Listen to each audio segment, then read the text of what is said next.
다 같이 기도하심으로 8월 2일 주일 예배를 시작하겠습니다. 다 같이 기도하시겠습니다.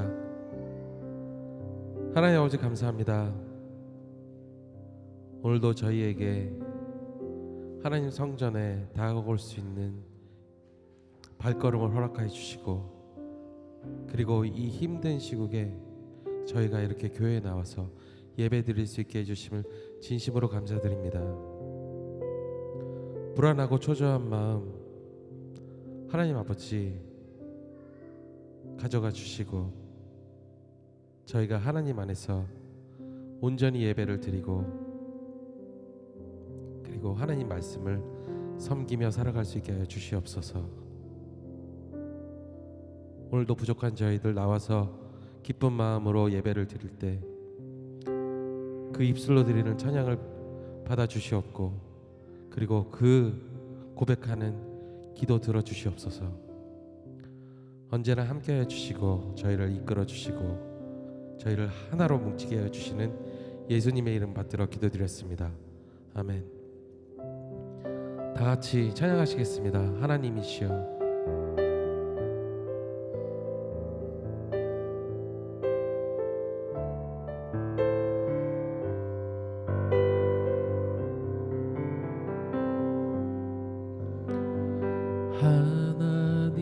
하나님이시여, 하나님이시여, 주는 나의 하나님이시로다.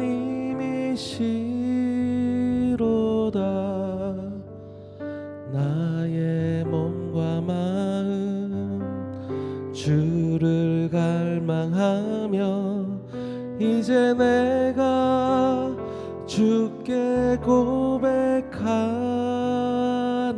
말, 여호와는 나의 힘이요, 여호와는 나의 구원이시니 내가 누구를 두려워하리요. 여호와는 생명의 피난처시니 주의 인자가 생명보다 나음으로 내 입술이 여호와를 찬양하리. 내 평생에 주를 찬양하며 주의 이름으로 내 손 들리라. 다시 한번 찬양하시겠습니다. 하나님이시여, 하나님이시여, 하나님이시여, 주는 나의 하나님이시로다.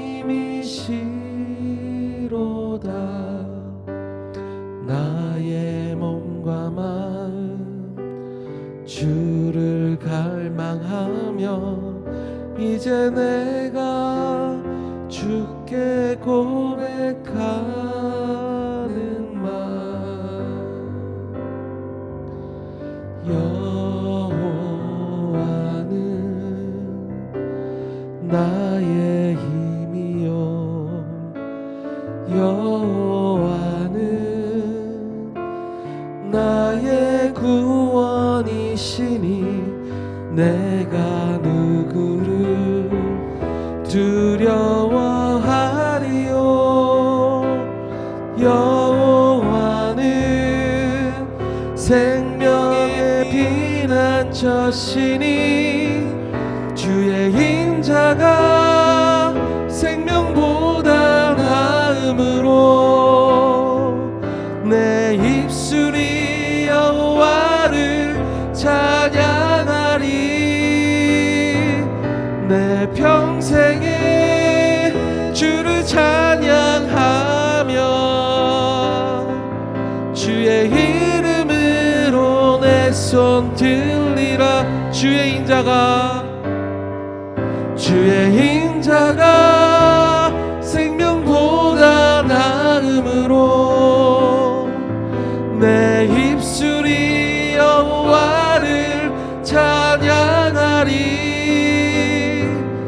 내 평생에 주를 찬양하며 주의 이름으로 내 손 들리라. 주의 이름으로 내 손 들리라. 주의 이름으로 내 손 주의 이름으로 내 손 들리라. 주의 이름으로 내 손 들리라.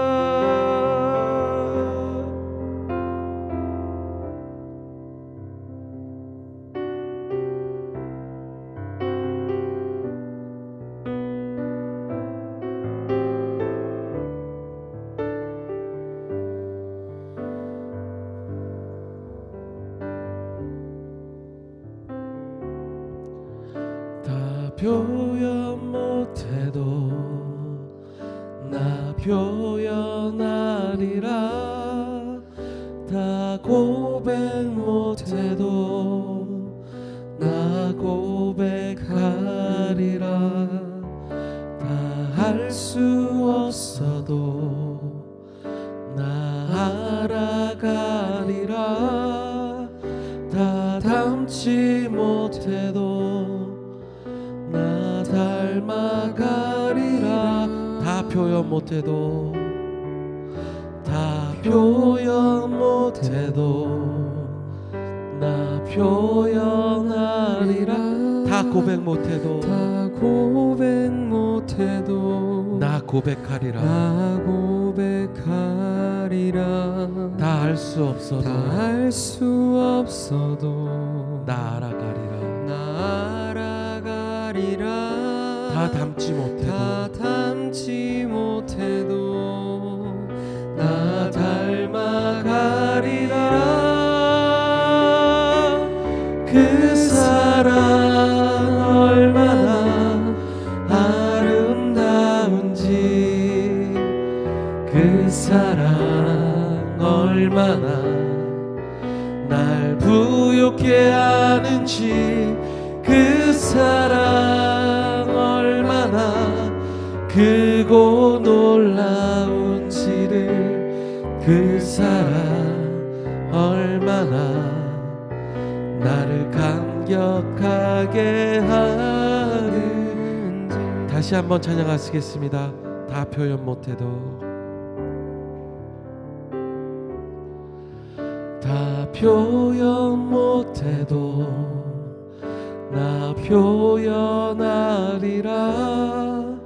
다 고백 못해도 나 고백하리라. 다 할 수 없어도 나 알아가리라. 다 닮지 못해도 나 닮아가리라. 그 사랑 얼마나 아름다운지 그 사랑 얼마나 날 부욕해 하는지 그 사랑 얼마나 크고 놀라운지를 그 사랑 얼마나 나를 감격하게 하는 그 사랑 얼마나 그 사랑 얼마나 아름다운지 그 사랑 얼마나 그 사랑 얼마나 날 부욕해 하는지 그 사랑 얼마나 크고 놀라운지를 그 사랑 얼마나 나를 감격하게 하는지.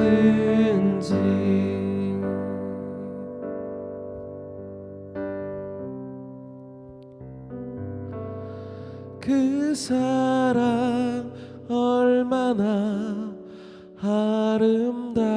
아름다운지 그 사랑 얼마나 날 부욕해 하는지 그 사랑 얼마나 크고 놀라운지를 그 사랑 얼마나 나를 감격하게 하는지. 다 같이 기도하시겠습니다. 하나님 아버지, 오늘 이 찬양처럼 저희가 고백할 수 있는, 그리고 하나님의 이름으로 맹세할 수 있는 시간을 가졌으면 합니다. 하나님 아버지, 저희가 얼마나 부족하고 얼마나 듣지 못하고 얼마나 보지 못하고 얼마나 사랑하지 못하고 있는지 오늘 이 자리에서 하나님 아버지 깨닫게 하여 주시고, 그리고 얼마나 저희가 많은 잘못을 하면서 살아가고 하나님의 이름을 망령되게 하는지 저희가 오늘 이 자리에서 고백하오니 오늘 이 자리가 특별한 자리가 되게 하여 주시고, 그리고 이 고백을 받아 주시옵시고, 그리고 저의 기도가 하나님 아버지께 다가갈 수 있는 그런 기도가 될 수 있게 하여 주시옵소서. 그리고 오늘 목사님 말씀을 통하여서 저희가 세상에 나갈 때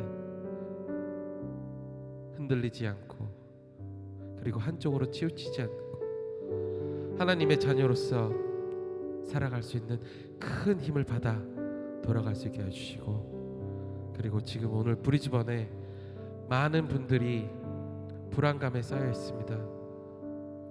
하나님 아버지, 이 코로나 바이러스를, 그리고 이 불안감을 하루속히 가져가 주시옵소서. 평안한 마음으로 예배 드릴 수 있게 해주시고, 기쁜 마음으로 찬양 드리고, 그리고 울부짖으며 기도 드릴 수 있는 저희 믿음교회 성도님들이 되길 바라며 예수님의 이름 받들어 기도 드렸습니다. 아멘.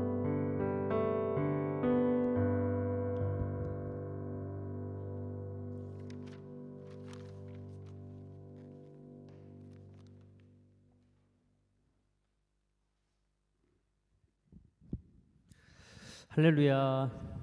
예, 이렇게 또 건강한 모습으로 찾아뵙게 돼서 정말 감사합니다. 이번 주는 우리가 정말 격동의 한 주를 보냈습니다. 코로나 바이러스 세컨 웨이브, 지금 그 광풍의 기로에 서 있습니다. 그래서 아마 요 며칠 사이가 굉장히 중요한 시점이 될 것 같습니다.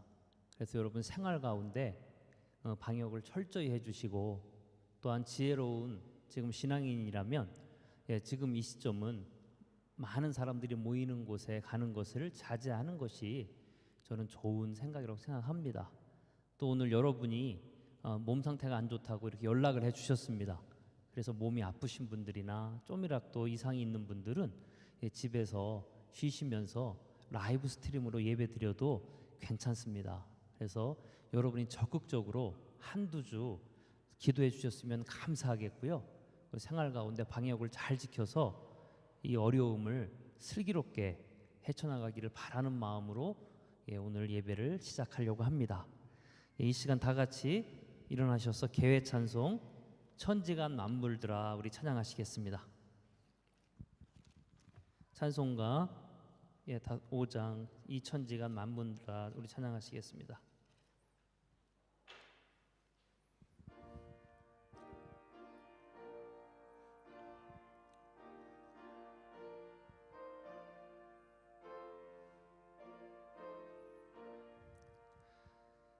이 천지간 만물들아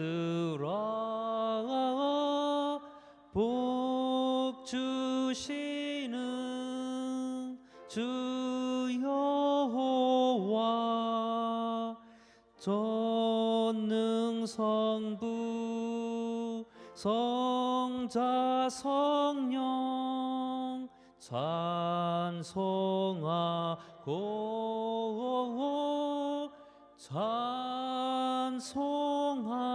찬송하세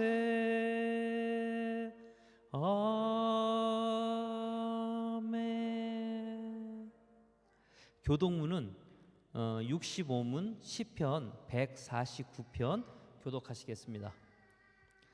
할렐루야, 새 노래로 여호와께 노래하며 성도의 모임 가운데서 찬양할지어다.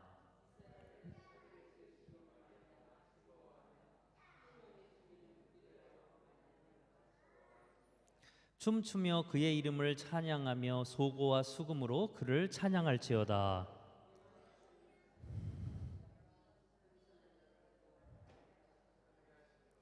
성도들은 영광 중에 즐거워하며 그들의 침상에서 기쁨으로 노래할지어다.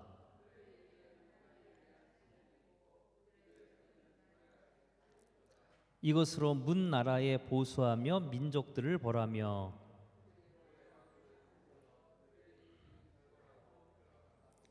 기록한 판결대로 그들에게 시행할지로다. 이런 영광은 그의 모든 성도에게 있도다. 할렐루야.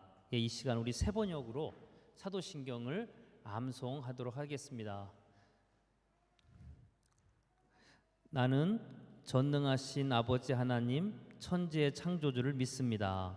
나는 그의 유일하신 아들 우리 주 예수 그리스도를 믿습니다. 그는 성령으로 잉태되어 동정녀 마리아에게 나시고 본디오 빌라도에게 고난을 받아 십자가에 못 박혀 죽으시고 장사된 지 사흘 만에 죽은 자 가운데서 다시 살아나셨으며 하늘에 오르시어 전능하신 아버지 하나님 우편에 앉아 계시다가 거기로부터 살아있는 자와 죽은 자를 심판하러 오십니다.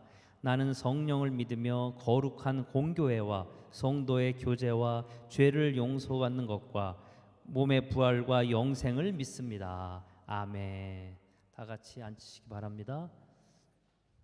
예, 여러분 생활 방역을 위해서 다들 이렇게 1.5m씩 떨어져 앉아주셨으면 감사하겠습니다. 기도하겠습니다. 참 좋으신 하나님 아버지 감사드립니다. 저희가 무엇이건대 저희들을 창세전부터 선택하여 주시고 구별하여서 하나님의 자녀 삼아 주시며 더 나아가 영생을 소망하며 사는 신앙인으로 살게 해주심을 감사드립니다. 아버지, 이 시간 간절히 바라옵기는 저희들에게 믿음을 주셔서 예수님을 구세주로 고백하여서 천국 백성으로 이 땅에 살게 하시고 또한 하나님께서 위롭다 칭해 주시는 그 놀라운 은혜를 받으며 살 수 있도록 하나님 축복하여 주시옵소서. 또한 아버지, 영적인 복락과 아울러 범사에도 하나님께서 복을 주시어서 하나님의 영광을 드러낼 만한 그러한 축복을 받으며 살 수 있도록 인도하여 주시옵소서. 아버지, 이 시간 기도하옵기는 하나님의 크신 은혜로 우리가 인생을 삶에도 불구하고 너무 연약하여서 마음속으로 생각으로 알게 모르게 지은 죄가 너무 많이 있습니다. 하지만 우리의 죄보다 예수 그리스도의 보혈의 능력이 더 큼을 이 시간 믿습니다. 이 시간 주홍같이 붉은 죄, 먹물같이 검은 죄가 있다고 하더라도 예수 그리스도의 보혈로 깨끗하게 씻겨 주옵시며 죄의 자유와 먹고 돌아가는 은혜의 시간이 되게 축복하여 주시옵소서. 그리고 다시는 종의 멍에, 죄의 멍에를 매지 않고 하나님의 자유인으로 살 수 있는 은혜도 내려 주시옵소서. 아버지, 이 시간 간절히 기도하옵기는 지금 브리즈번이 기로에 서 있습니다. 코로나 바이러스 세컨 웨이브로 인하여서 아버지 정말 큰 위기에 처해 있습니다. 하나님께서 도와주셔서 아버지 코로나 바이러스가 더 이상 브리즈번 일대에서 퍼지지 않도록 지켜주시고 더 나아가 호주 전체에서 더 나아가 세계 곳곳에서 코로나 바이러스로 인하여서 고통당하고 어려움당하고 슬픔에 잠겨있는 모든 사람들을 불쌍히 여겨주셔서 아버지 코로나가 하루빨리 제거되는 그런 쾌거를 이룰 수 있도록 인도하여 주시옵소서. 특별히 하나님의 사랑하는 귀한 브리즈번 믿음교회 성도들 곳곳에서 천군 천사로 지켜주셔서 또한 불기둥 구름기둥으로 지켜주셔서 그 어떠한 코로나 바이러스도 틈타지 못하게 하시고 나쁜 영도 틈타지 못하도록 지켜주시옵기를 간절히 소망합니다. 하나님 인도하여 주시옵소서. 혹시 코로나 바이러스 인하여서 많은 경제적인 손실을 입었다고 한다면 하나님의 은혜 가운데 이전보다 더욱더 큰 소득을 올릴 수 있는 은혜를 베풀어 주옵시며, 또한 삶 가운데 주님의 인도하심과 또한 통치하심을 더 크게 경험할 수 있는 귀한 은혜의 시간이 되게 하나님 축복하여 주시옵소서. 믿습니다. 하나님, 이 시간 저희 예배 가운데 좌정하시고 성령님이 운행하시고 저희 사랑으로 하나 되게 해줄 줄로 저희들은 믿습니다. 그 믿음을 가지고 이 시간 하나님 앞에 예배하려고 하오니 하나님께서 이 시간 특별히 저희들을 지켜봐 주시옵소서. 감사드리며 예수님 이름으로 기도드렸습니다. 아멘.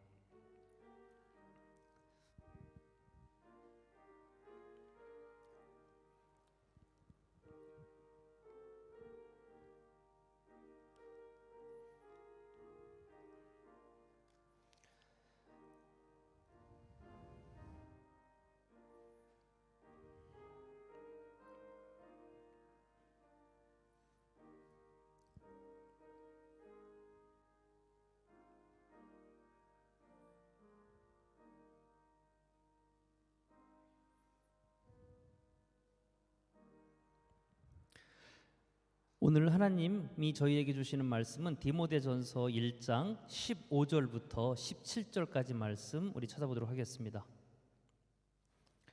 디모데전서 1장 15절부터 17절까지, 제가 15절, 여러분이 16절, 17절은 같이 큰 소리로 읽어보도록 하겠습니다. 밉보다 모든 사람이 받을 만한 이 말이요, 그리스도 예수께서 죄인을 구원하시려고 세상에 임하셨도다 하셨도다. 죄인 중에 내가 괴순이라.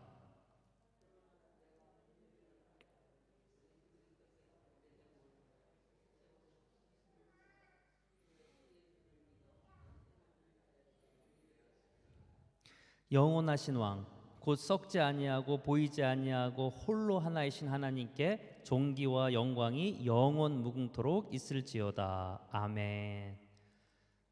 지금은 무슨 시간일까요? 퀴즈 타임. 우리 시간 퀴즈 타임입니다. 우리 어린이들을 잘 집중해서 저를 한번 봐주시면 감사하겠습니다. 저기 뒤쪽에 보니까 서희가 있네. 맞아요? 서희 맞아요? 마스크를 아무리 가려도 아름다움이 발산이 돼서 감출 수가 없습니다. 서희는 누가 서희의 이름을 지어줬나요? 할아버지? 할아버지. 할아버지께서 이제 서희를 서희라는 이름으로 지어주셨어요.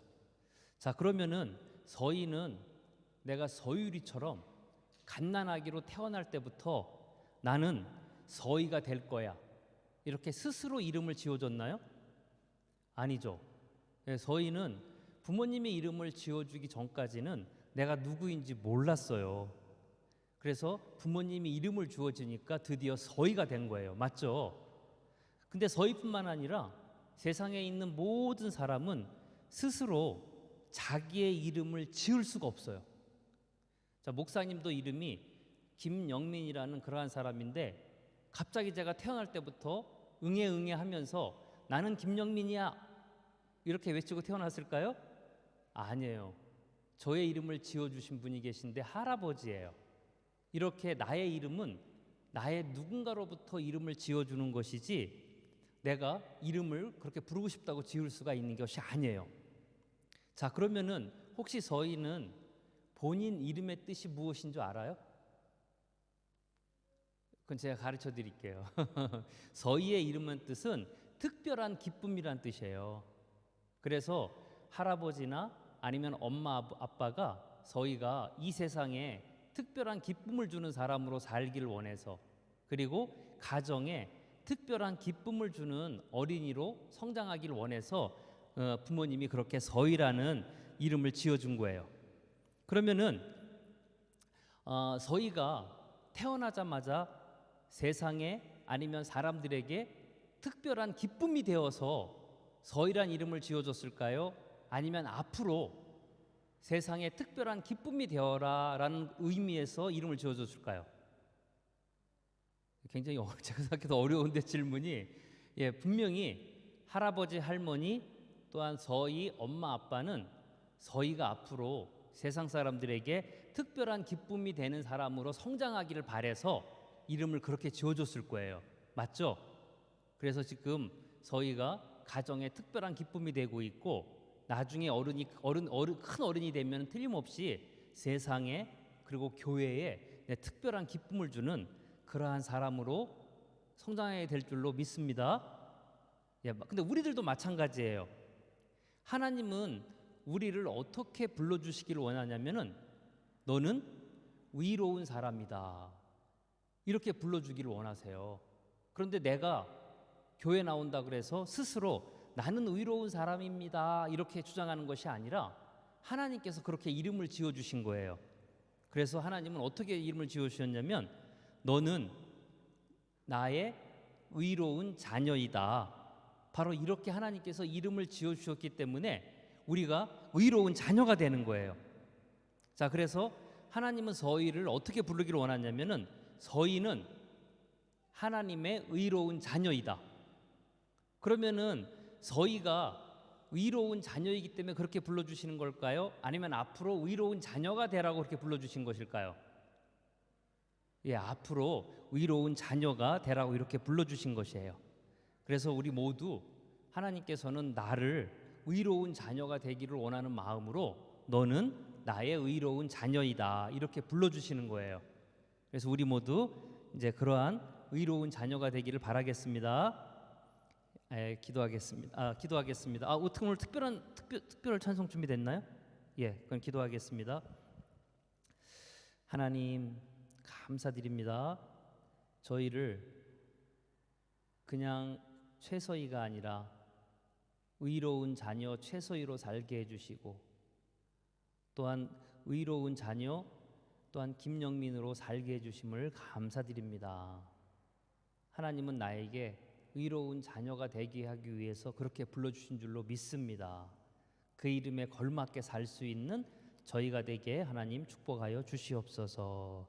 감사드리며 예수님 이름으로 기도드렸습니다. 아멘.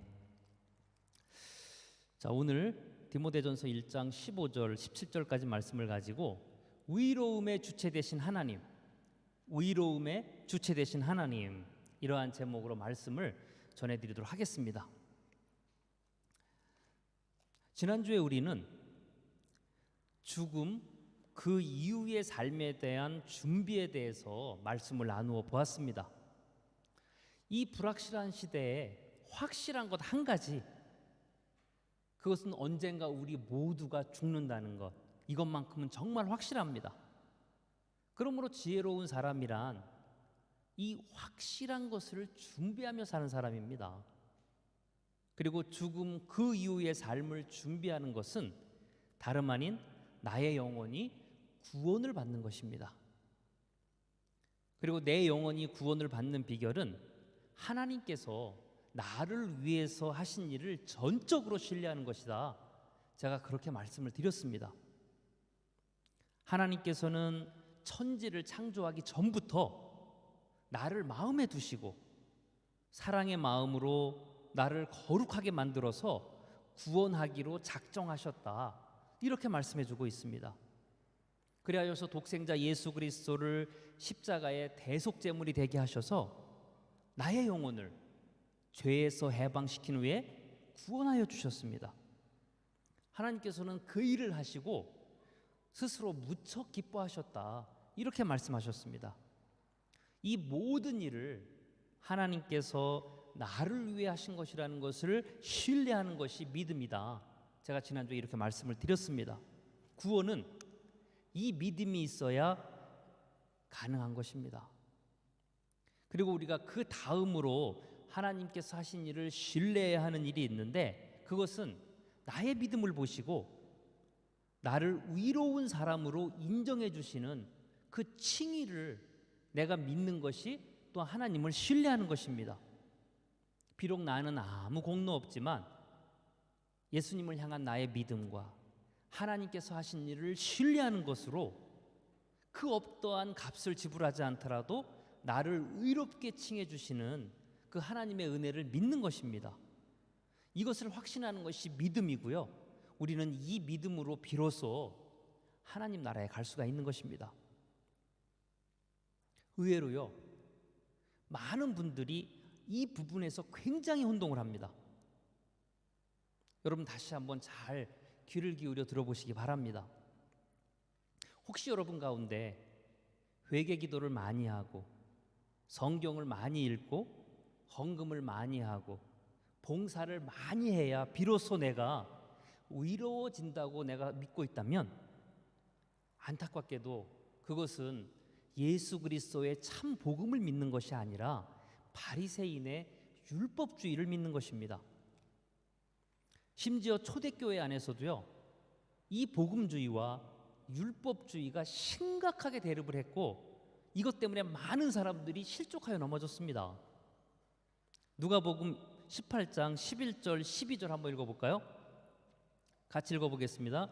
바리새인은 서서 따로 기도하여 가로되, 하나님이여, 나는 다른 사람들 곧 토색, 불의, 간음을 하는 자들과 같지 아니하고 이 세리와도 같지 아니함을 감사하나이다. 나는 일에 2번씩 금식하고 또 소득의 11조를 드리나이다 하고. 지금 바리새인이 고백한 내용에는 거짓이 없습니다. 정말 그들은 일주일에 2번씩 금식을 했고요, 소득의 11조를 정확하게 드렸고요, 또한 다른 사람에게 나쁜 짓도 하지 않았습니다. 왜냐하면 그들은 그 시대의 공인이었기 때문에, 그리고 많은 사람들이 그들의 삶을 지켜보고 있었기 때문에 사회적인 나쁜 일을 저지를 수가 없었습니다. 그런데 참 이상합니다. 그러면 칭찬을 받아야 되는데 예수님께서는 그들을 향하여서 독사의 자식들 혹은 회칠한 무덤 같은 사람들이라고 노발대발 화를 내셨습니다. 왜 그렇습니까?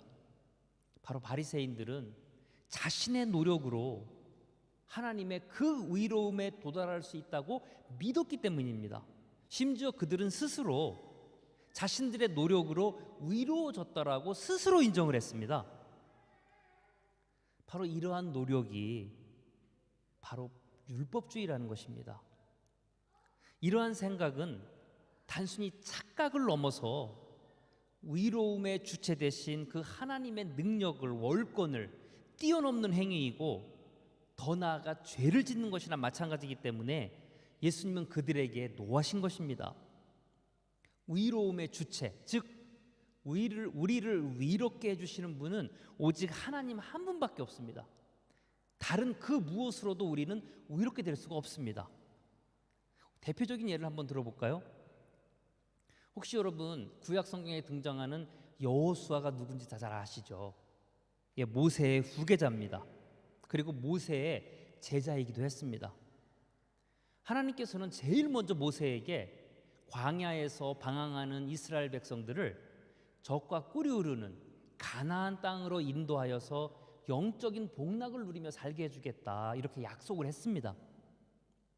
그럼에도 불구하고 하나님께서는 모세에게 가나안 땅 들어가는 것을 허락지 아니하시고 그 사명을 여호수아에게 인계를 했습니다. 여호수아는 하나님께로부터 받은 그 사명을 감당하기 위해서 힘겨운 정복 전쟁을 통하여서 비로소 이스라엘 백성들을 가나안 땅으로 인도한 아주 위대한 장수입니다. 그리하여서 40년간 광야에서 방황하던 이스라엘 백성들은 비로소 하나님의 통치와 임재가 있는 적과 꿀이 흐르는 가나안 땅에 입성하도록 도와준 사람이 바로 여호수라는 것입니다. 여호수아서 11장 15절 한번 볼까요? 여호와께서 그 종 모세에게 명하신 것을 모세는 여호수아에게 명하였고 여호수아는 그대로 행하여 여호와께 무릇 모세에게 명하신 것을 하나도 행치 아니한 것이 없었더라. 어떻습니까, 여러분? 정말 여호수아도요, 우리가 알고 있는 모세만큼 정말 대단한 인물 아닙니까? 하나님께서 명하신 것을 하나도 행치 아니한 것이 없다. 과연 역사적으로 여호수아 같이 위대한 인물이 과연 몇 명이나 될까요? 기라성 같은 수많은 성경의 위인들이 있지만 정말 저는 단연 돋보이는 인물이 바로 여호수아다, 이렇게 감히 말씀드릴 수가 있습니다. 그렇게 위대한 사역을 한 여호수아가 하나님 앞에 섰습니다. 어떠한 모습으로 섰을까요? 그동안 쌓아온 공로가 많으니까 당당한 모습으로 하나님 보좌 앞에 서지 않았을까요? 더군다나 좀 전에도 말씀드렸지만 여호수아는 모세의 명을 받아서 하나님께서 명령하신 것을 하나도 행치하는 것이 없는 사람이었습니다. 과연 이러한 사람이 하나님 보좌 앞에 섰을 때 하나님은 어떠한 액션을 취하셨을까요? 스가랴서 3장 3절부터 5절까지 말씀입니다. 천천히 같이 읽어보겠습니다. 천사 앞에 서 있던 여호수아는 더러운 옷을 입고 있었다. 천사가 시중 드는 자들에게 말했다. 그의 더러운 옷을 벗겨주어라. 그런 다음에 그는 여호수아에게 말했다. 보아라, 내가 너의 죄를 벗겨주고 깨끗한 옷을 입혀주었다. 내가 소리 높여 말했다. 그의 머리에 깨끗한 세관을 씌워주시면 어떻겠습니까? 그러자 그들이 여호수아의 머리에 깨끗한 세관을 씌워주었다. 그렇게 그에게 새 옷 입히는 일을 모두 마쳤다. 하나님의 천사는 그 과정을 모두 지켜보았다. 여러분 놀랍지 않습니까? 여호수아가 누군데요? 여호수아가 누군데 하나님 보좌 앞에 섰을 때 더러운 옷을 입고 있었다라고 이렇게 말씀해 주고 있습니까? 여기서 말하는 더러운 옷은 정말 더러운 옷이 아니라 바로 영혼의 그 죄인의 상태임을 말씀해 주고 있는 것입니다. 이와 같이 위대한 영혼의 지도자 여호수아조차도 의롭게 된 것은 하나님께서 의로움의 옷을 입혀주셨고 의로움의 관을 씌워주셨기 때문이지 여호수아가 그 어떤 공로를 가지고 가서 하나님 앞에 의로움의 옷을 갈아입은 것이 아니라는 것입니다.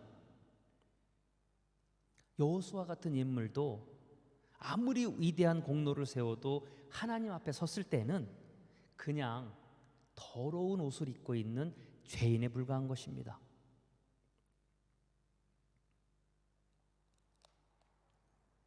여러분의 이해를 돕기 위해서 제가 지난주에 읽어드렸던 성경 구절을 다시 한번 찾아서 우리 같이 읽어보도록 하겠습니다.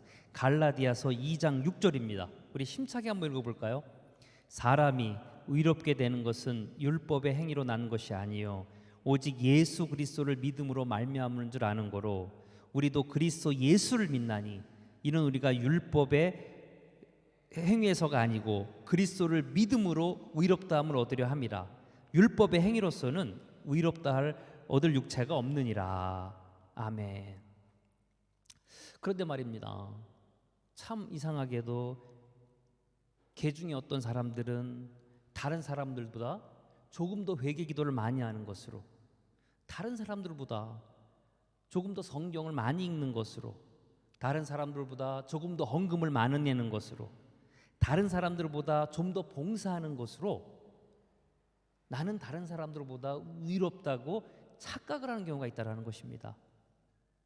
우리가 이 세상에서 그 어떠한 대단한 일을 한다고 해도 여호수아만큼 대단한 일을 하며 살 수는 없습니다.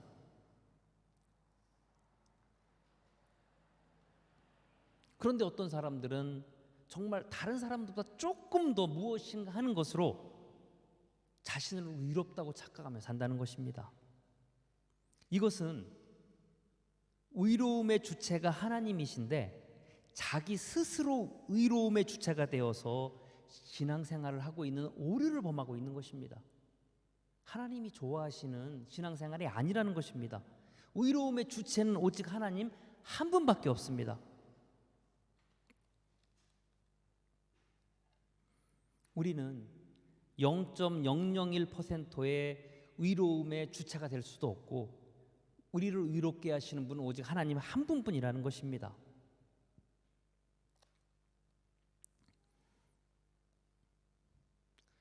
제가 다시 한번 여러분에게 물어보겠습니다.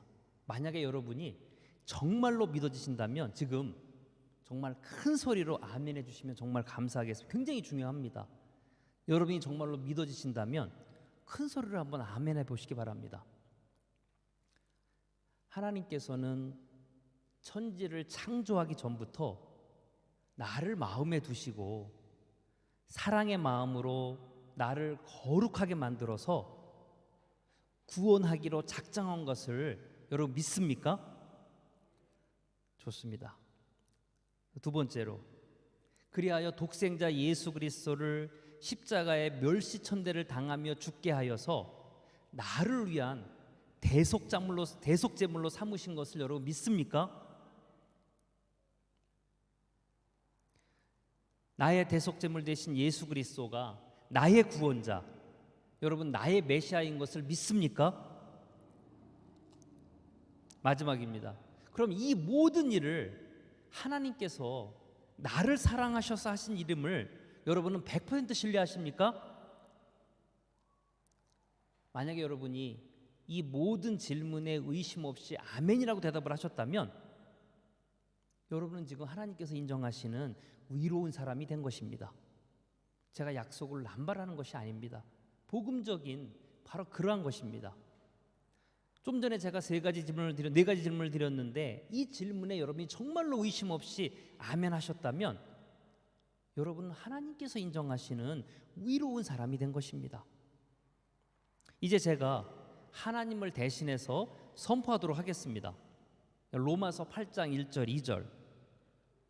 그러므로 이제 그리스도 예수 안에 있는 자에게는 결코 정죄함이 없나니 이는 그리스도 예수 안에 있는 생명의 성령의 법이 죄와 사망의 범에서 너를 해방하였습니다. 아멘. 여러분 믿으시기 바랍니다.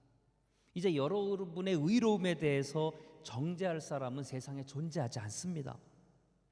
진리 안에서 의로운 신분으로 변화된 그 여러분의 지금의 현재의 상태를 마음껏 여러분 누리시기를 간절히 축원합니다. 이제 한번 여러분 주위를 한번 둘러보시기 바랍니다. 한번 주위를 뒤를 봐주셔도 좋습니다. 자, 어떤 사람들입니까? 여러분 시야에 들어온 사람들은 이제는 내가 함부로 판단하고 폄하할 사람들이 아닙니다. 왜냐하면 그 사람은 예수 그리스도의 그 복음으로 말미암아 의로운 사람이 되었기 때문에 내가 함부로 판단하고 폄하할 사람들이 아닙니다. 그래서 이제 우리는 서로를 대할 때 이 사람은 정말 하나님의 의로운 자녀구나. 그것을 인정하면서 그 사람을 존귀하게 되어셔야 합니다. 그것이 하나님께서 나를 향하신 뜻입니다. 하나님께서 의롭다고 칭해 주신 사람을 어떻게 내가 함부로 그 사람을 판단하고 정죄하고 폄하할 수 있습니까? 그것은 복음이 아닙니다. 그 사람이 그 어떠한 행위로 말미암아 하나님께서 그 사람을 의롭다고 한 것이 아니라 그 믿음을 보시고 의롭다고 한 것이기 때문에 우리는 그 사람을 함부로 판단할 수 없다라는 것입니다. 그러므로 우리는 앞으로 누군가를 대할 때 교회 안에서 아니면 공동체 안에서 신앙 안에서 이 사람은 정말 하나님의 의로운 자녀구나, 이러한 마음을 가지고 여러분 존귀하게 대하시기를 간절히 축원드립니다. 이렇게 우리는 예수 그리스도를 믿음으로 말미암아 예수 그리스도를 구세주로 고백함으로 말미암아 비로소 의인이라는 칭호를 하나님 앞에 받게 되었습니다. 하지만 안타깝게도요, 우리의 신분이 이렇게 변했음에도 불구하고 우리들은 아직 세상에 남아 있습니다. 그렇지 않습니까? 내가 믿음을 고백한 그 순간에 하나님께서 나를 천국으로 데려올라가 주시면 나는 이제 구원받는 것인데, 내가 의로운 신분으로 변화되었음에도 불구하고 나는 아직 세상에 남아 있는 것입니다. 그래서 중요한 문제는 뭐냐면은, 그렇다면은 의로운 신분으로 변화된 우리들은 이제 어떠한 삶의 자세로 인생을 살아야 할까? 지금 남아있는 상태대로. 물론 그 전에 의로운 신분으로 변화받은 사람도 있겠고, 그리고 오늘 정말 고백함으로 말미암아 의로운 신분으로 변화된 사람도 있을 것입니다. 그렇다면 이렇게 변화된 나의 신분을 가지고 어떠한 삶의 자세로 인생을 살아야 될까? 그것을 고민하는 사람이 성숙한 신앙인인 것을 여러분 믿으시기 바랍니다. 자, 내가 하나님 안에서 의로워졌으니까 이제 내 마음대로 살아도 될까요? 아니면 어차피 의로움은 행위로 되는 것이 아니라 믿음으로 되는 것이니까 마음껏 행위로 죄를 지으며 살아도 될까요? 혹시 만약 이렇게 생각하고 계신 분이 계시다면 아직도 의로움을 완전히 이해하지 못한 것입니다. 종교 개혁을 한 마틴 루터는 거듭난 후에, 즉 의로워진 후의 신앙인의 삶의 자세를 다음과 같이 말했습니다. 참 신앙인은 의인으로 변화된 신분은 마음에 품고 생활에서는 마치 죄인처럼 살아야 한다. 제가 제일 좋아하는 말입니다. 참 신앙인은 예수 그리스도의 복음으로 위인된 신분은 마음에 품고 생활에서는, 일상생활에서는 마치 죄인처럼 살아야 한다. 하나님으로부터 새롭게 부여된 위인된 신분은 우리는 마음속 깊이 품어야 되고요. 이 세상에서 사람들의 관계에서는 마치 죄인의 신분처럼 겸손하게 살아야 된다는 것입니다. 이러한 마음을 가지고 사는 사람이 진짜로 의로움을 체험한 사람의 증거라는 것입니다. 혹시 여러분이 주위에서 정말 누가 복음으로 말미암아 의로운 사람인지를 구분하고 싶다면 그것을 보시면 됩니다.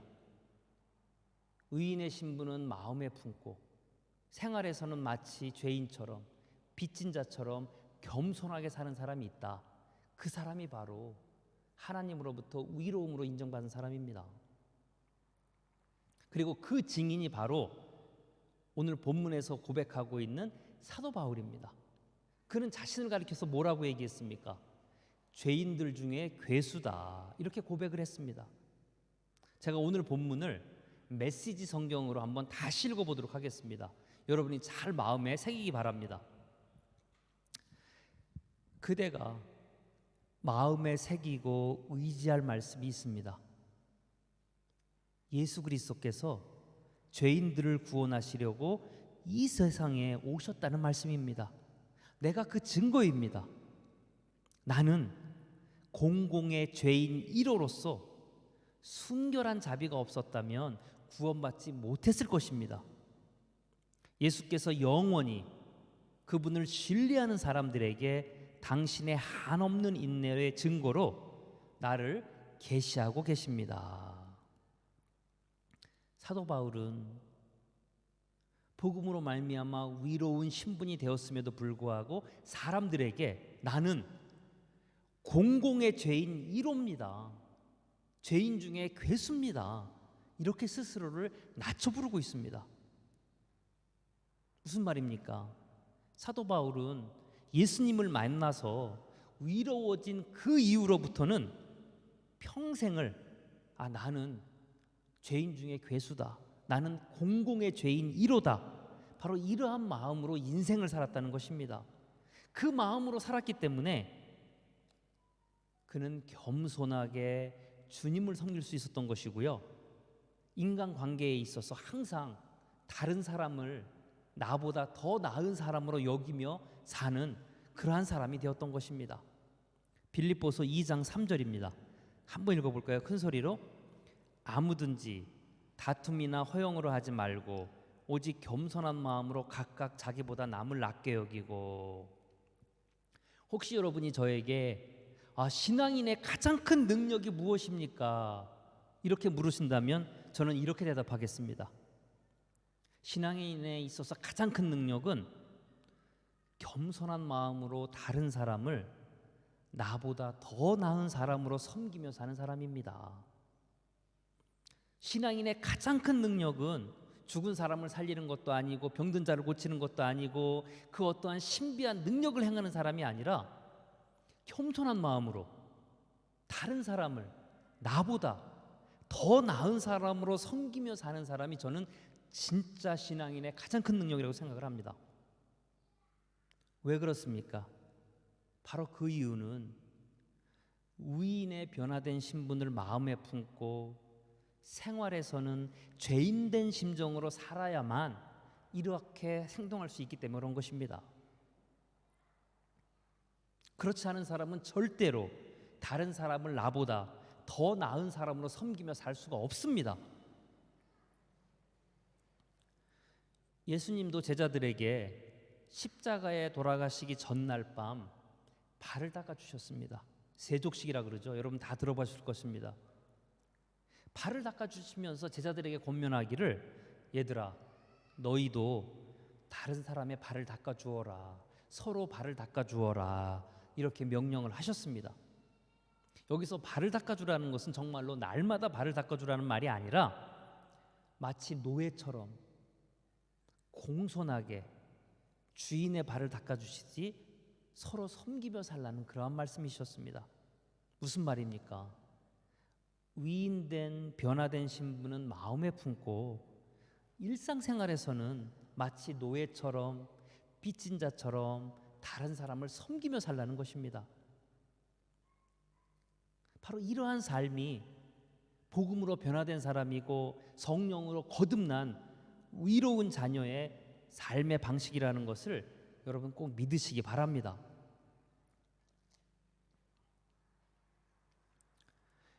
이제 여러분은 누가 참 신앙인인지, 누가 정말 의롭게 변화된 사람인지를 구분할 수 있게 될 것입니다.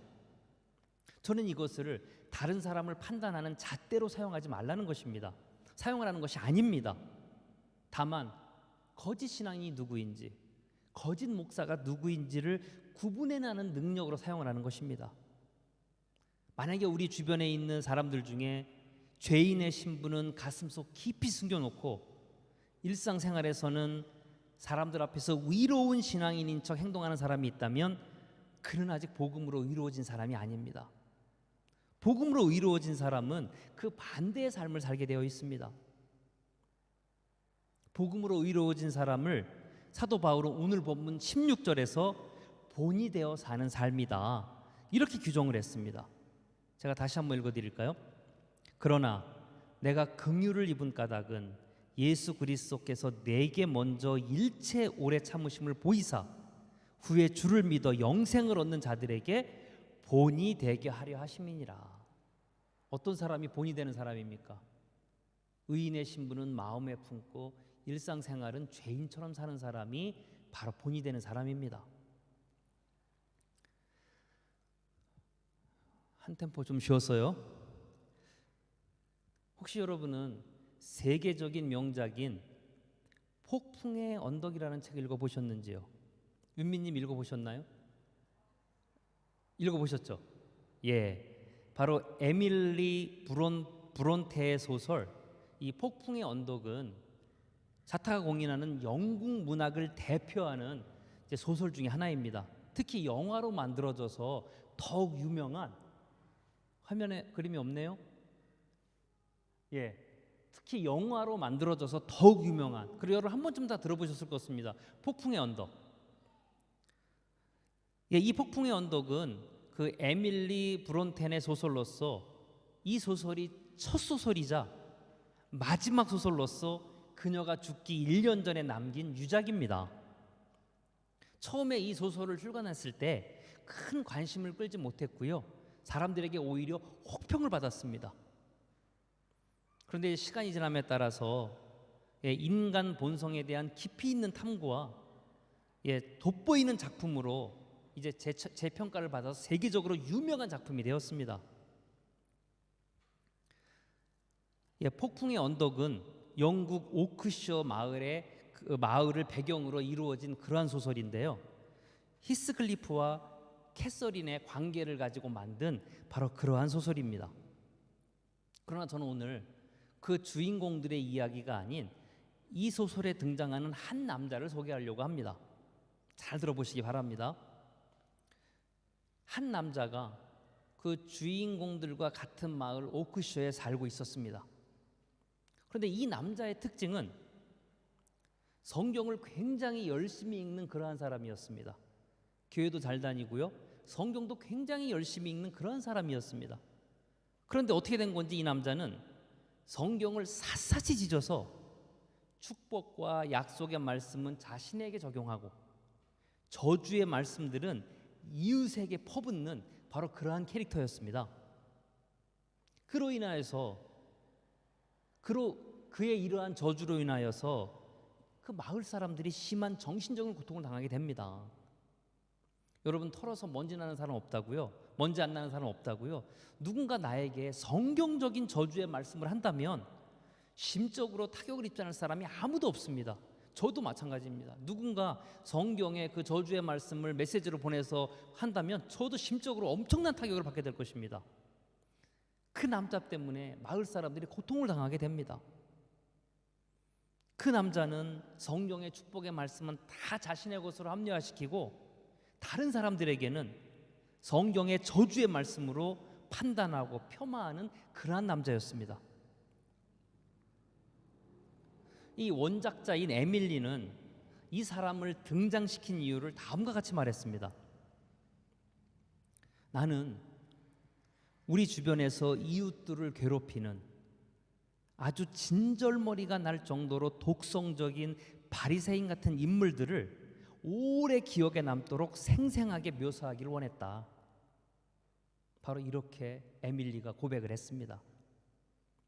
그 남자는 교회 안에서, 마을 안에서 복음적인 삶과는 정반대가 되는 죄인의 신분은 가슴속 깊이 숨겨놓고 위인된 거짓 모습을 나타내면서 사람들을 괴롭히는 전형적인 바리새인의 모습이었습니다. 혹시 여러분 주위에 이러한 사람들이 있다면 여러분 놀라지 마세요. 그리고 그것 때문에 감정을 소모하지 마세요. 이런 사람들은 폭풍의 언덕에 나오는 그 독선적인 바리새인 같은 사람이라고 생각하면 됩니다. 나에게 신앙적인 타격을, 내가 신앙적인 타격을 받을 이유가 전혀 없는 것입니다. 그러한 타격을 받았을 때 성경에서는 우리에게 다음과 같이 권면해주고 있습니다. 갈라디아서 5장 1절 말씀을 제가 메시지 성경을 읽어드리면, 그리스도께서 여러분을 해방시켜 자유로운 삶을 살게 해주셨습니다. 그러니 굳게 서십시오. 그 누구도 다시 여러분에게 종의 멍에, 죄악의 멍에를 씌우지 못하게 하십시오. 아멘. 이제 여러분이 스스로를 지키셔야 합니다. 이제 여러분은 다른 사람들이 여러분을 종의 멍에를 씌우지 못하도록, 죄의 멍에를 씌우지 못하도록 믿음으로 여러분이 스스로를 지켜야 하는 것입니다. 왜냐하면 믿음으로 이루어진 나는 세상에 정죄할 사람이 아무도 없기 때문에 그렇습니다. 참 놀랍지 않습니까? 어떻게 1800년대에 그 영국의 오크셔라는 마을에도 이러한 사람이 있었을까요? 예수님 시대에도 바리새인 같은 사람이 있었는데 1800년대에도 이런 사람이 있습니다. 지금은요, 사람의 본성은 변하지 않는다는 것입니다. 그리고 그러한 사람들은 항상 우리 주위에 있다라는 것입니다. 여러분이 이제 대처하기 나름입니다. 그런데 말입니다, 성경에 보면은요, 폭풍의 언덕에 나온 인물과 정반대의 행동을 한 사람들이 등장을 합니다. 폭풍에 나오는 언덕의 그 남자는 저주의 말씀을 이웃들에게 퍼부어서 정신적으로, 신앙적으로 타격을 입히는 사람이 있다고 한다면, 성경에 보면은 그 반대에 위대한 인물들이 등장을 합니다. 그 대표적인 인물이 바로 모세입니다. 모세가 하나님의 계명을 받기 위해서 시내 산 꼭대기에 올라갔을 때 그 백성들은 무엇을 했습니까? 그 백성들은 남아서 금송아지를 만들어서 우상을 숭배했습니다. 그래서 하나님께서 그들의 그 우상 숭배의 모습을 보시고 노하시어서 벌을 주겠다라고 이렇게 모세에게 얘기를 했습니다. 그런데 모세는 하나님께 뭐라고 기도했습니까? 당연합니다. 그들은 죄를 지었으니까 벌을 받아야 합니다. 이렇게 얘기했을까요? 출애굽기 32장 32절부터 33절입니다. 큰 소리로 한번 읽어보겠습니다. 그러나 이제 그들의 죄를 사하시옵소서. 그렇지 아니하시오면 원하건대 주께서 기록하신 책에서 내 이름을 지워 주옵소서. 여호와께서 모세에게 이르시되 누구든지 내게 범죄하면 내가 내 책에서 그를 지워 버리리라. 의로운 사람의 특징입니다. 여러분 이제 구분 너무 쉽게 가시지 않아요? 누가 과연 참 신앙인인지, 누가 정말 의로운 사람인지. 의로운 사람은 다른 사람의 죄를 정죄하지 않습니다. 대신에 그들의 죄를 안타깝게 하고 안타깝게 생각하고 스스로 떠안으려고 노력하지 그 사람들을 향하여서 정죄하지 않습니다. 이것이 바로 의롭게 변화된 신분은 마음에 품고 생활 가운데 죄인처럼 사는 사람의 특징입니다. 사도 바울도 똑같은 말을 했습니다. 로마서 9장 3절입니다. 읽어볼까요? 나의 형제 곧 고륙의 친척을 위하여 내 자신이 저주를 받아 그리스도에게서 끊어질지라도 원하는 바로다. 비록 자신이 그토록 사랑하는, 정말 목숨을 바쳐 사랑하는 그리스도에게서 끊어질지라도 자기 백성이 주님을 만날 수만 있다면 자기는 그리스도에게 끊어져도 좋다는 것입니다. 모세와 바울은 시대적인 배경도 다르고 살아왔던 삶의 방식도 다른데 어떻게 이와 같은 똑같은 고백을 할 수 있었을까요? 바로 똑같은 마음을 품었기 때문에 그렇습니다.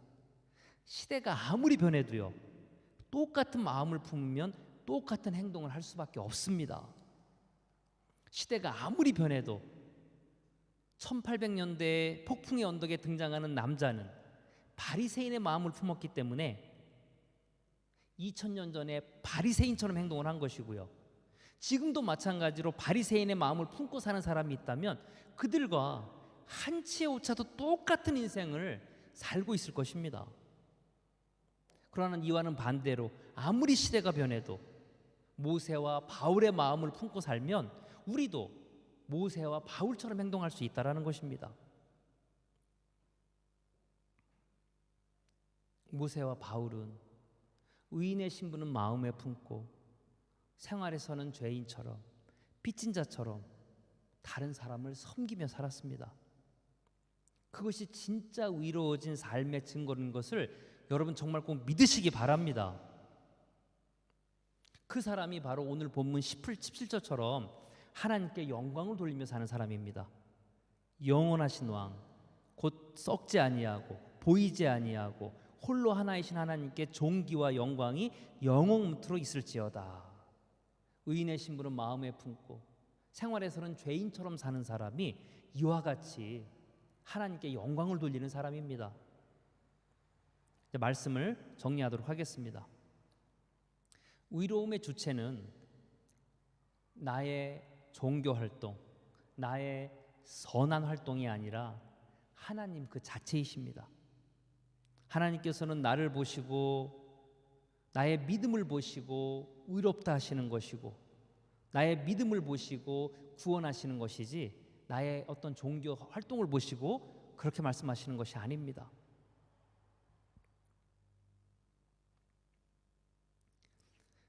열심 있는 종교 활동으로 나는 결코 의로워질 수가 없습니다. 그렇다고 제가 열심 있는 종교 활동을 하지 말라는 것은 아닙니다. 잘 들어보시기 바랍니다. 열심 있는 종교 활동은 의롭다고 칭해 주시는 하나님의 그 크신 은혜를 내가 직접 경험하게 되면 자발적으로 내 삶 가운데 나오게 되어 있다는 것입니다. 로마서 8장 28절의 말씀을 제가 메시지 성경을 읽어드린다면 우리는 하나님을 사랑하는 삶 속에서 일어나는 모든 일이 결국 선한 것을 이루는 데 쓰인다는 확신을 갖고 살고 있습니다. 즉 내가 하나님을 사랑만 한다면 나의 삶 속에서 일어나는 모든 선한 일을 할 수 있다는 것입니다. 선한 활동, 뭐 예를 들면 구제나 선교나 헌신이나 봉사나 헌금 같은 것들은 하나님을 사랑하는 마음이 있으면 자발적으로 할 수밖에 없다는 것입니다. 대신에 이런 것들을 가지고 나의 의로움의 도구로 사용하지 말라는 것입니다. 여러분, 누가 이 시대에 참 목사며 누가 이 시대에 참 장로며 참 권사며 참 집사며 참 성도이겠습니까? 과연 누구겠습니까? 의인의 신분은 마음에 품고 생활은 죄인처럼 빚진 자처럼 다른 사람을 섬기며 사람인 것을 섬기며 사는 사람인 것을 믿으시기 바랍니다. 기도하겠습니다.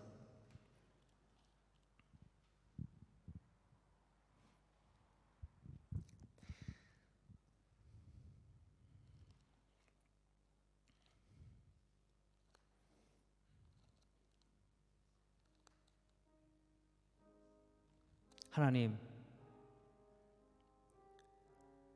이 시간 저는 믿습니다. 하나님은 창세전부터 나를 사랑하셔서 나를 구원하시려고 나를 거룩하게 하시려는 계획을 가지고 계신 그 하나님의 은혜를 저는 믿습니다. 그 계획에 따라 예수 그리스도를 십자가의 대속제물로 삼으시고 나를 의롭다라고, 그 믿음을 믿는 믿음으로 나를 의롭다고 해주신 하나님의 그 일을 내가 믿습니다. 아버지, 그 하나님께서 하신 일을 내가 믿을 때 바로 하나님께서 나를 의롭다고 칭해 주시는 것임을 이 시간 확신합니다. 그렇습니다. 하나님, 나는 예수님을 믿는 그 믿음으로 의로운 하나님의 자녀가 되었습니다. 이제 나를 정죄할 사람은 세상에 아무도 없습니다. 나를 정죄하는 사람이 바로 잘못된 사람들입니다. 아버지, 그 믿음에서 흔들리지 않도록 도와주시옵소서. 또한 의로운 신분으로 변화된 나는 이 세상을 어떻게 살아야 되겠습니까? 한 가지밖에 없습니다. 의인으로 변화된 신분은 마음에 품고 생활에서는 죄인처럼, 빚진 자처럼 겸손한 마음으로 다른 사람을 나보다 더 낮게 여기는 마음으로 사는 것이 바로 변화된 사람의 증거인 줄로 믿습니다. 아버지, 이러한 삶으로 말미암아 내가 하나님으로부터 의로운 사람이라 칭함받는 그 증거를 삼을 수 있도록 하나님 인도하여 주시옵소서. 정말 하나님, 나는 예수님 시대의 바리새인처럼 폭풍의 언덕에 나오는 그 남자처럼 살지 않도록 하나님 인도하여 주옵시며, 모세처럼 바울처럼 남을 더 나보다 낮게 여기는 그러한 마음으로 인생을 살 수 있도록 하나님 인도하여 주시옵소서. 하나님, 이 자리에 참석한 하나님의 귀한 자녀들 단 한 사람도 제외시키지 마시고 믿음으로 구원받게 하시고 믿음으로 의로운 자녀라 인정받게 하시고 그 어떠한 정죄함에서도 벗어나는 역사가 일어나게 하여 주시옵소서. 감사드리며 예수님 이름으로 기도드렸습니다. 아멘. 여러분이 준비하신 헌금을 하나님 앞에 드리는 시간을 갖도록 하겠습니다.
하나님,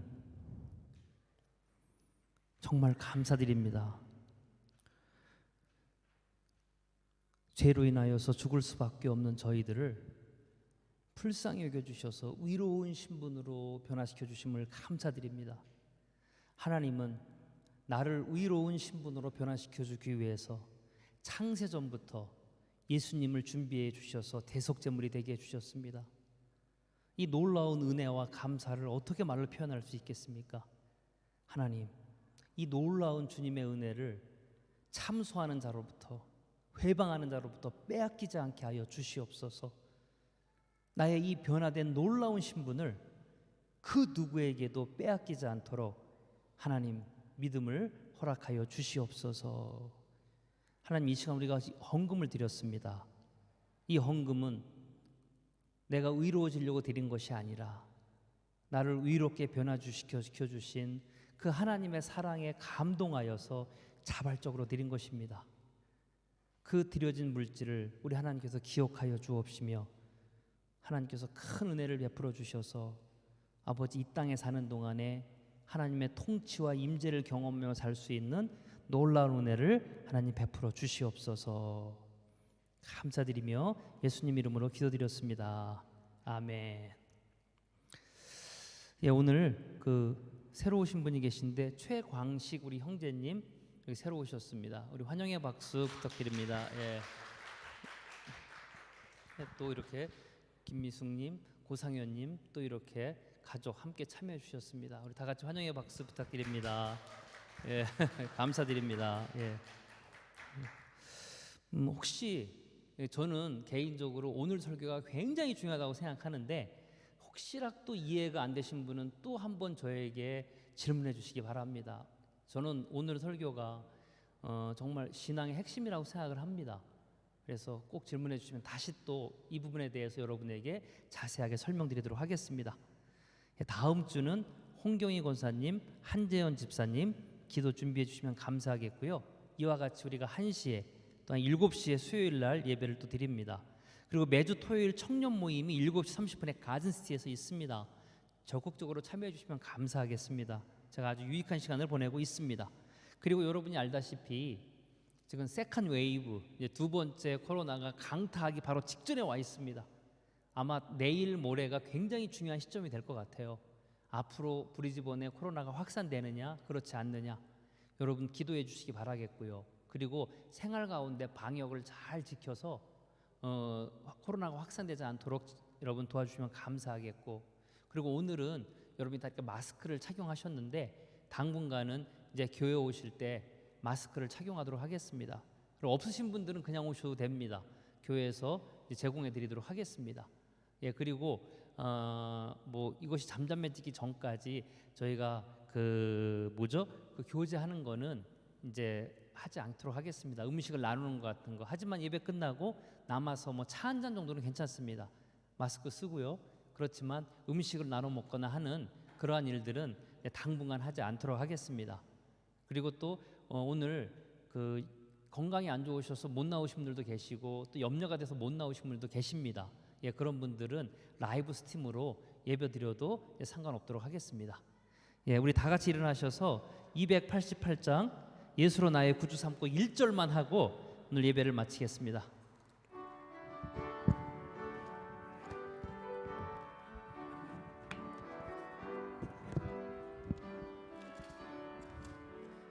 예수로 나의 구주 삼고 성령과 피로써 거듭나니 이 세상에서 내 영혼이 하늘의 영광 누리도다.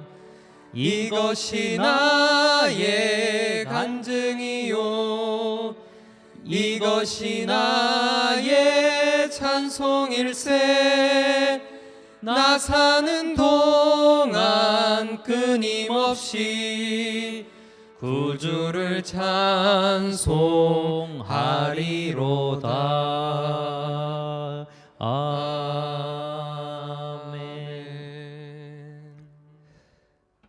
지금은 죄와 죽음에서 우리를 구원하시는 예수 그리스도의 은혜와 세상을 창조하시고 지금도 통치하시는 무한하신 하나님의 사랑과 성령의 감화와 감동하심과 교통하심이 이제로부터 영원히 함께 하시기를 간절히 축원합니다.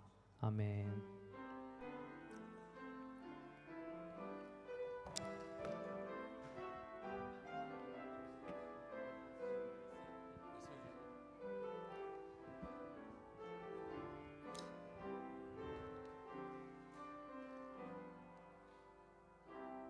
혹시 돌아가시기 전에 아직 방문 기록을 쓰지 않으신 분들은 방문 기록을 꼭 써주시기 바랍니다. 예, 감사합니다.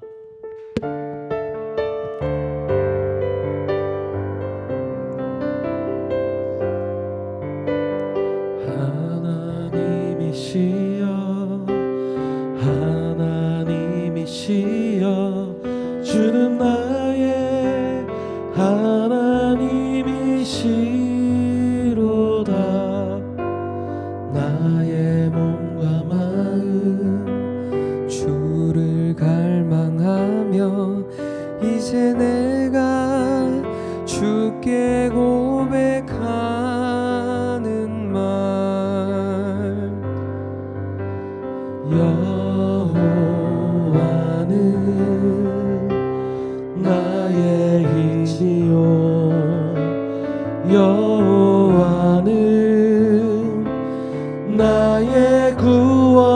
왕이시니 내가 누구를 두려워하리요.